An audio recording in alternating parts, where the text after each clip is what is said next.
In July 2018, Elon Musk's ventures were thriving.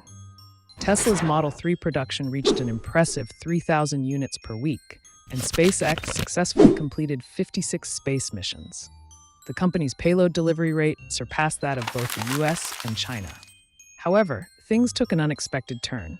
Elon's empire faced a new threat, not from a financial downturn, a competitor, or a market shift, but from a tweet. While scrolling through Twitter, he came across a message asking him to help rescue a group of boys trapped in a flooded cave in Thailand. Without hesitation, Musk ordered SpaceX engineers to design a capsule-shaped submarine for the mission. By July 8th, he was in Thailand, greeted by the Prime Minister wearing a SpaceX hat, as if Musk were a hero. However, the rescue was already underway, thanks to the efforts of professional divers. The submarine Musk had designed was never needed.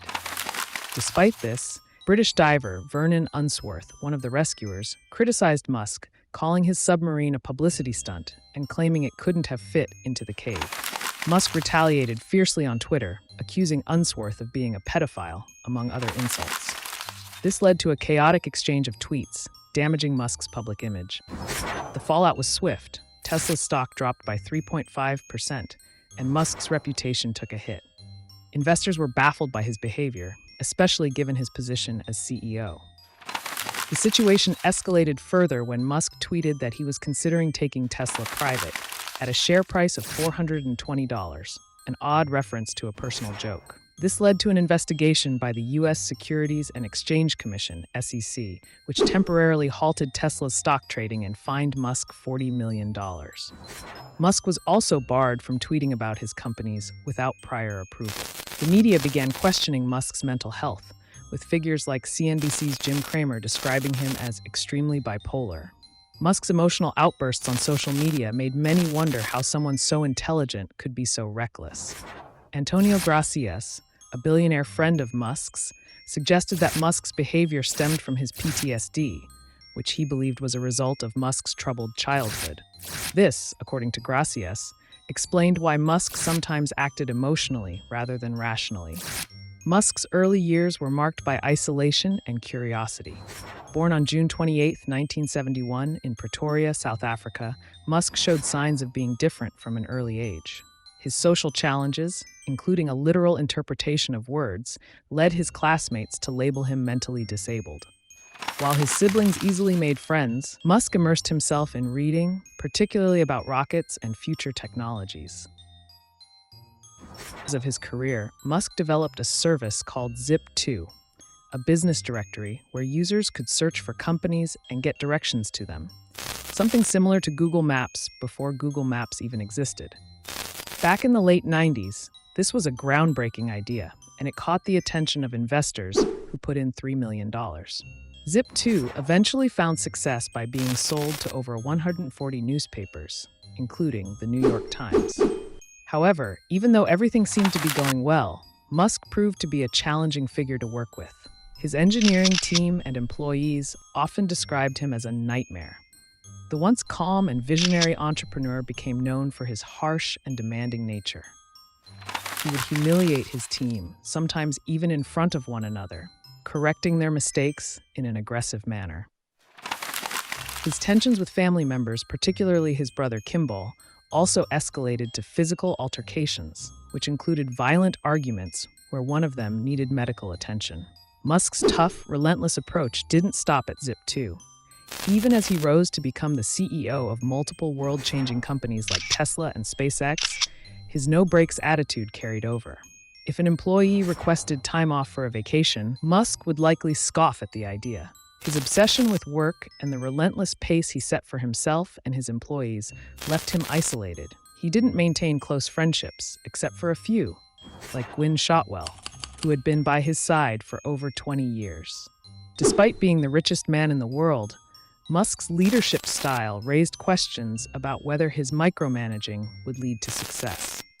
His cold, demanding behavior could be traced back to his childhood, where harsh conditions and a lack of empathy from his father molded him into the figure he is today. His early years were marked by traumatic experiences, including bullying, family violence, and a series of challenging events that left lasting scars. Musk's troubled upbringing took place in South Africa during the apartheid era, where he witnessed violence firsthand. The environment he grew up in, filled with conflict and hardship, influenced his harsh outlook on life. While he struggled with bullying as a child, Musk later learned how to fight back, adopting a defensive and combative mindset that lasted throughout his life. He became someone who, despite his intelligence and accomplishments, never shook the feeling of being cornered and constantly in a fight to prove himself. This approach to life affected his career and his relationships, making him a figure who pursued victory at all costs, even when the victory was just running a successful business. But beneath his tough exterior, there remains a person shaped by early victimization, constantly defending himself against perceived threats. Elon Musk's connection to the symbol X is deeply personal, and it has shaped his career. From naming his space venture SpaceX to rebranding Twitter as X, and even naming his child with the letter, Musk has always seen it as a symbol of the unknown and infinite possibilities. He believes that the X represents the endless opportunities for innovation and discovery, whether it's in technology, business, or life itself. At the age of 28, Musk found himself at the helm of one of Silicon Valley's most exciting startups, X.com, an online banking platform. However, his aggressive management style, which some found harsh, led to a dramatic turn of events. During a board meeting, Musk was voted out as CEO, despite no changes to the board's composition. His relentless drive and high-pressure tactics, like setting impossible deadlines, often seemed to push his team to the brink. Remarkably, though, Musk was known to deliver results before the deadlines, even in situations that many thought were impossible.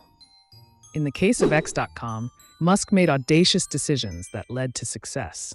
He used his personal funds, including money from selling his previous venture Zip2, to fund X.com, ensuring it had the infrastructure it needed to compete in a rapidly changing market. His team was often astounded by how much they could achieve in such a short period under his leadership.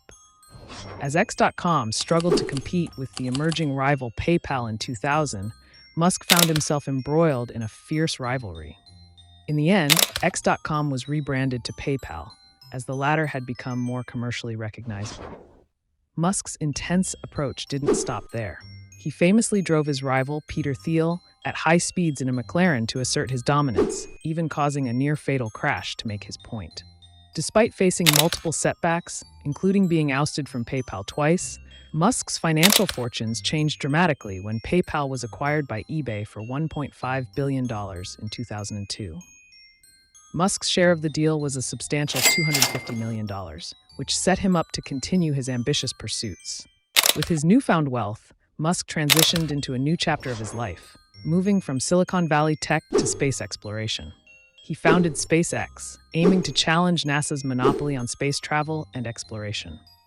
While many people questioned his decision to compete with such a long-standing institution, Musk remained undeterred. His goal wasn't merely to explore space. He envisioned a private company that could deliver anything to space, including satellites, astronauts, and even commercial cargo, in the same way companies deliver goods here on Earth.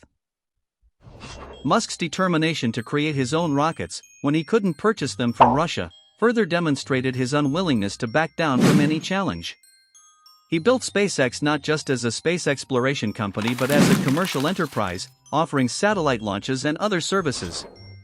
In this way, Musk privatized space travel, transforming it into an industry where private companies could thrive alongside government agencies.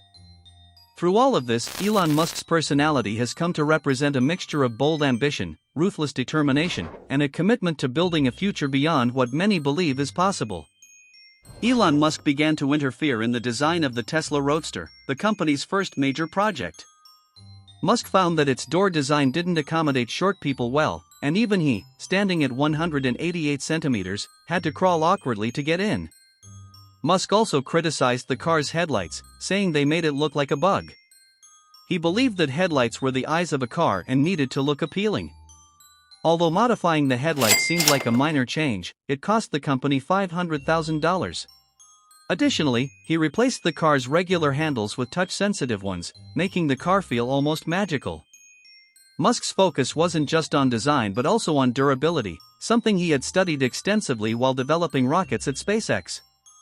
He applied his expertise to Tesla, opting to make the car's body out of carbon fibers, which are stronger than glass fibers.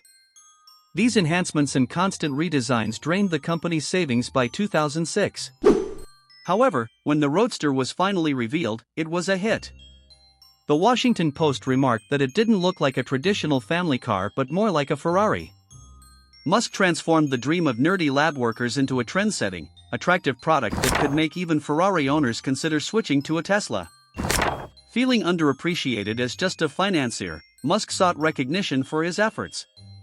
He invited Robert Downey Jr., the actor playing Iron Man, to tour SpaceX and strategically placed Tesla cars in Iron Man's workshop in the film.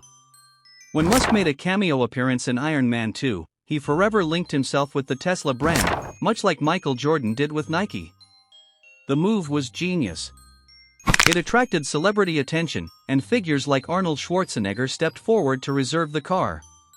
To address Tesla's financial strain, Musk analyzed the company's supply chain. He discovered that car batteries were being shipped from Japan to Thailand, then to England, while hoods were made in France and shipped to Panama, causing massive inefficiencies. Initially costing $1.50 per battery, the expenses ballooned to $15,000 after assembly. Realizing the need for better cost control, Musk decided to manufacture batteries in-house, just as he had done with SpaceX. In a bold move, Musk fired Tesla co-founder Martin Eberhard, holding him accountable for the company's struggles. Musk then hired Michael Marks, a seasoned manager of billion-dollar companies.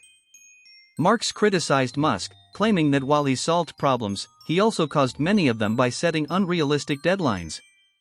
These deadlines forced Tesla to procure parts early and at higher prices. Employees, intimidated by Musk's reputation, were afraid to challenge him, leading to rushed decisions.